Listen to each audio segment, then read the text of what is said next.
response team ang ragasan ng ilog sa Barangay Santa Fe sa San Marcelino, Zambales kahapon. Ilang araw nang isolated ang mga residente roon matapos gumuho ang tulay noong linggo. Gumamit ng zipline at bangka ang mga rescuer para maghatid ng tulong. Ayon sa San Marcelino Public Information Office, tinatayang 1,000 family food packs na ang naihatid sa mga apektadong residente. Sa San Fernando City, La Union, 11 bahay ang napinsala ng landslide.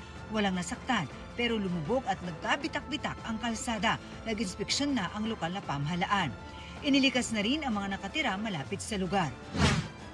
Sa Dagupan City, abot tuhod pa rin ang baha sa ilang lugar. Baha rin sa maraming lugar sa Lingayen. Mahirap kasi hanggang sa loob ng bahay mo. Tapos pag natutulog ka, hindi mo alam, bumabaha na. Bukod sa mga bahay, lubog din sa baha ang mga palayan sa Mangaldan.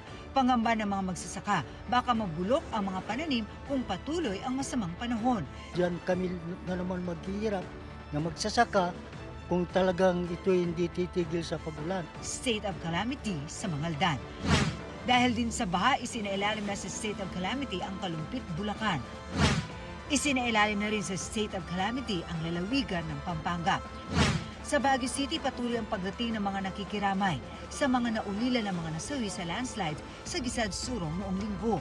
Tulad ng mga tao, ramdam din ang tila pangungulila ng asong si Milo sa kanyang amo. Nasagip ang aso matapos mahukay katabi ng kanyang among kabilang sa mga nasawi. Di na rin napigilan ng batang ito ang mapaiyak. Ngayon di na niya muling makakalaro ang mga pinsan. Labis din ang panghihinayang ni Avril nang malamang hindi nakaligtas sa trahedya ang kanyang kaibigan. Nung tinakbo daw siya, habang tinatakbo sa ospital sa ambulance po, is sini-CPR pa daw po. Mabait po, mapagbigay. Lahat po ng tropa niya, ng mga kaibigan niya, iniisip niya po. Di pa man tapos ang pagluluksa, dagdag hamon pa sa mga naulila ang pagbangon at paghanap ng bagong masisilungan. Hindi na kasi sila makakabalik sa kanilang mga bahay na idineklara ng no-build zone matapos ang pagguho.